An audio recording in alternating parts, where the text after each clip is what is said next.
Today, we're talking about the Sailor Pro Gear Slim, and this is one of the more controversial pens from Sailor's lineup. Some people love it. There are a ton of special editions that people collect. It's a very collectible pen, but you get a lot of naysayers about this pen as well. So I wanted to give you my thoughts. I think this pen is actually a really nice pen, but it has two big problems. One is the name, because I think it gives the wrong impression about what the pen is, and the second is the price. So I want to go through both of those reasons and tell you why I think this pen doesn't really make a lot of sense where it's positioned in the market, but objectively, it is a pretty nice pen. All right, so starting off, the Sailor Pro Gear Slim. So you would think that this is a slim pen, and when you first compare it to pens like the Lamy Safari, most people know the size comparison here, this indeed looks like a small pen. Same if you compare it to a 3776 or the Pilot Custom 74. However, while it might appear that this is just smaller all around and the slim name makes sense, if you compare it to the competition, like the Pilot Custom 74, you see it's actually not slim. It's actually about the same thickness. The same is true for the 3776 and even the Lamy Safari, which is not a small pen, but in terms of the section diameter, it's actually about the same. So what that means is this pen doesn't actually feel slim when you hold it in your hand. It actually is a fairly normal, comfortable feeling pen. So I think the first thing is the name. It doesn't give the right, it doesn't really accurately describe the pen. Yes, it is slimmer than the full-size Pro Gear, but it's really the shortness of the pen that stands out.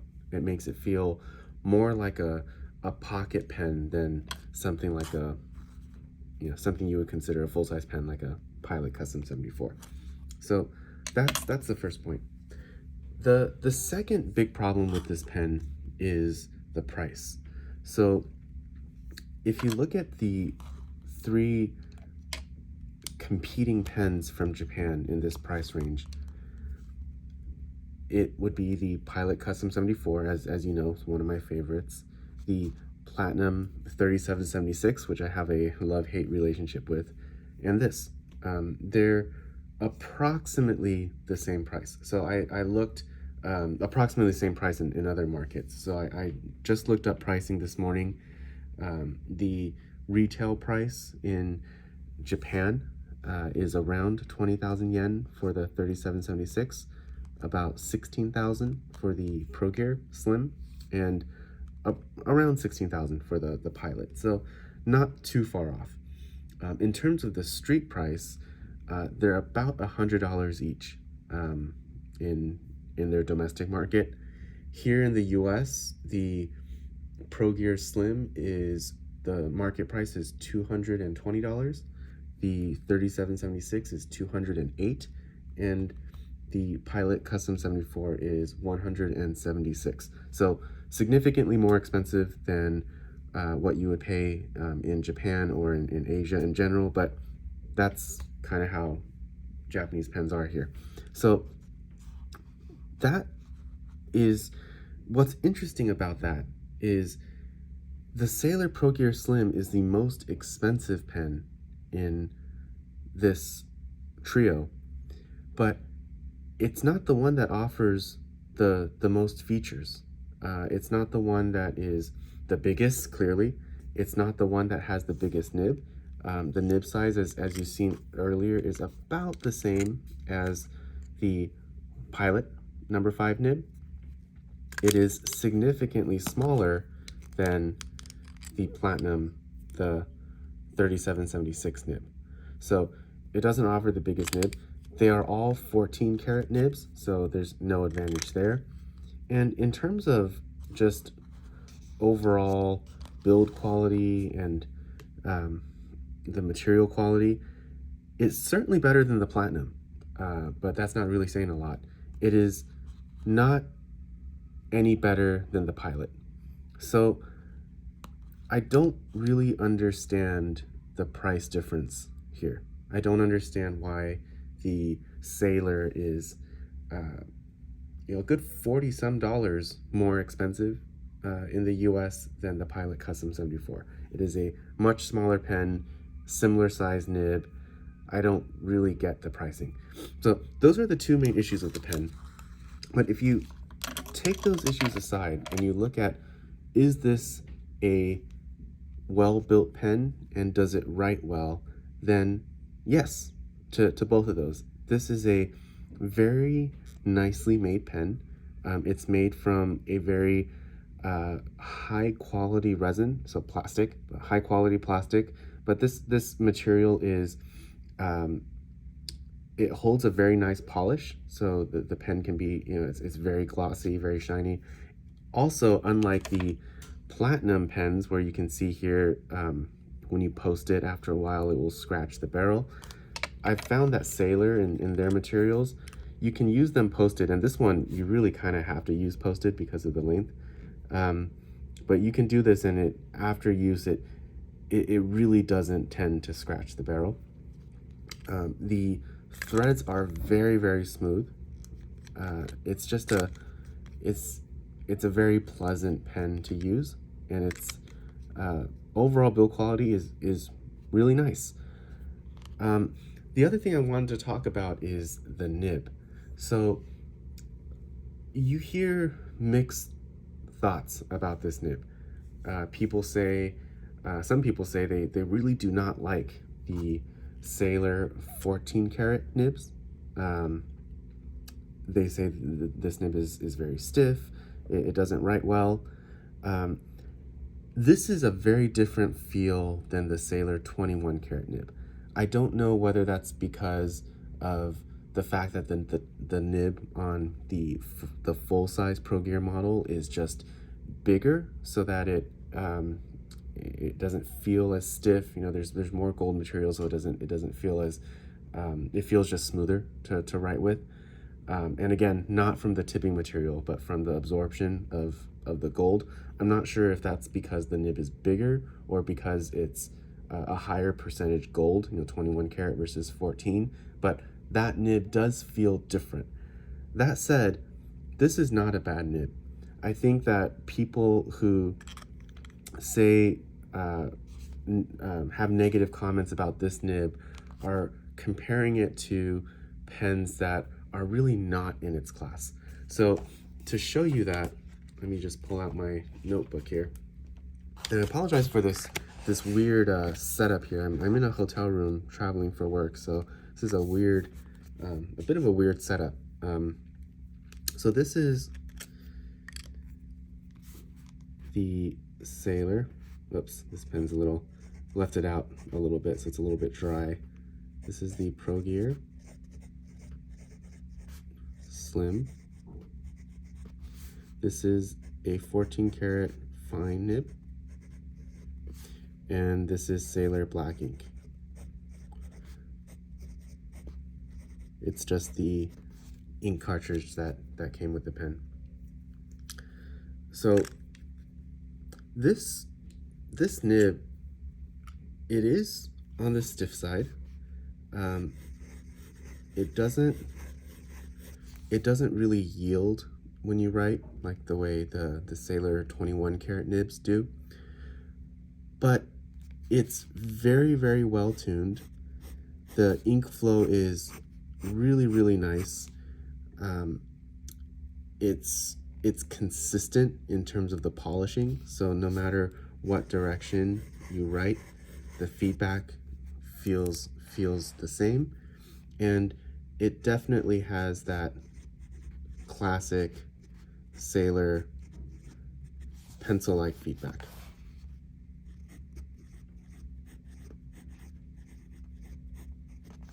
So this nib, while it doesn't feel like the 21 karat nib, I don't have any complaints. I think this is a really, really nice, well-tuned 14 karat nib, and it is a very nice nib when you compare it to the entry-level gold nib pens. So just to give you a comparison, this is the Platinum.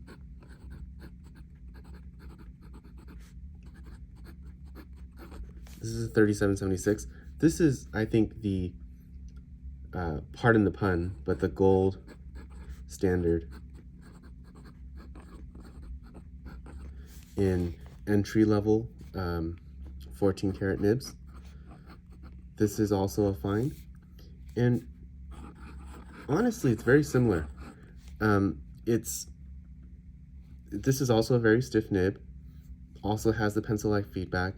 The one difference is, and this is more Platinum's QA issues, in my experience, this nib doesn't have the consistent feedback in all directions. It's not actually ground perfectly. So there, in normal writing, it's fine, but when you start trying to test, whether it feels the same up and down, left and right, it doesn't. There are a few directions when you use the pen that it feels scratchy, scratchier than it should.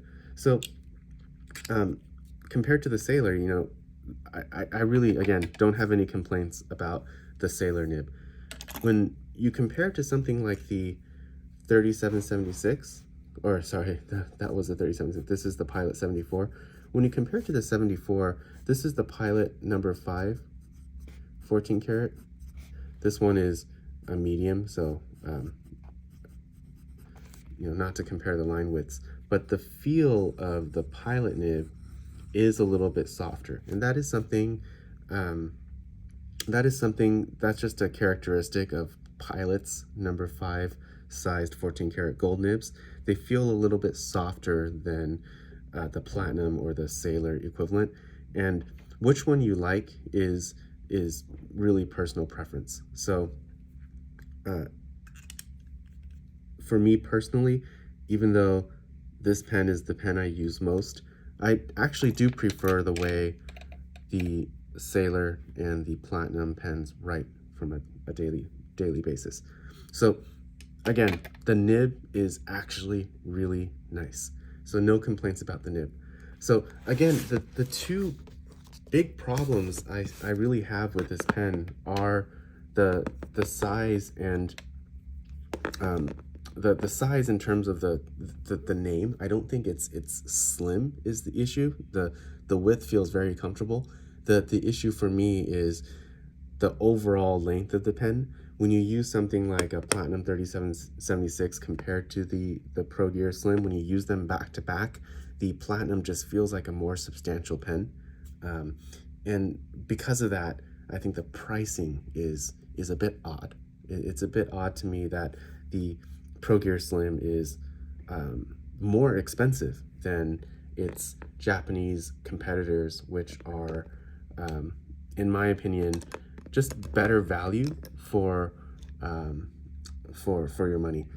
That said, if you're willing to buy this pen gray market, if you're willing to buy it from whatever, pick your online retailer of choice, and have it shipped over from abroad, or buy it from someone who has already shipped it over from abroad, it's not a bad pen. I mean, for $100, it's a nice pen. When you compare it to what else you can get for that price point, then it makes a lot more sense. So hope that was interesting. This is a pen I've been curious about for a long time, just because of how popular it is in our community and how diverse the opinions are. If you look at something like the full-size Pro Gear, the the opinions are generally positive about that pen. You know, the main complaint is just, again, the price, but the Pro Gear Slim is a much more mixed pen in terms of how much people like it. So I wanted to check this out. I actually did buy this pen abroad, and I'm not keeping it. This is actually going to one of my friends who wants this pen right after this video. So I thought I'd shoot this video, give you guys my thoughts on a pen I've been curious about for years, and hope that was fun. So thank you for watching, and I'll talk to you later.